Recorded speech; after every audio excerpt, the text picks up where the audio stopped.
Билайн, саламатсызбы? Менин атым Айдай. Кандай суроо менен кайрылдыңыз? Ооба, саламатсызбы. Саламатчылык беке. Кандай жерден мейраман? Бирөөгө WhatsApp'тан жазсам, кайра мага жазбай атат го. Ким жазбай атат? Бир дос балам. Анан? Ошо неге жазбай атат дейм мен. Бизде ал маалымат көрсөтүлбөйт да беке. Жок, башта жазып аткан да, бүгүн жазбай атат. Балким ал WhatsApp'ка кире электир, же болбосо жооп бергиси келбей аткандыр. Ал жөнүндө неге жазбай аткан же иштеп атканын билип бере албайсыздарбы? Интернетте. Мүмкүн анык иштеп атабы деген. Угулбай атат беке. Ошо жазсын айтып коесуздарбы?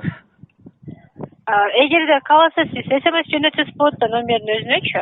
Негизи тарифтик планыңыздын шарты боюнча сизге эгерде Билайн номери болсо, чалуулар болсо чексиз болот. Эгерде башка О же Мегаком номери болуп калса, эгерде акысыз SMS жөнөтөм десеңизчи, каражатым жок десеңиз, бизде сайт бар, Билайн Кичи дегенчи өзүнүн официалдык. Жок, ошо. Жок, эгерде чөп тырматыш керек эле, ошо жазбай атат. Кана дейсиз? Чөмөлө кылыш керек эле. Майла анда.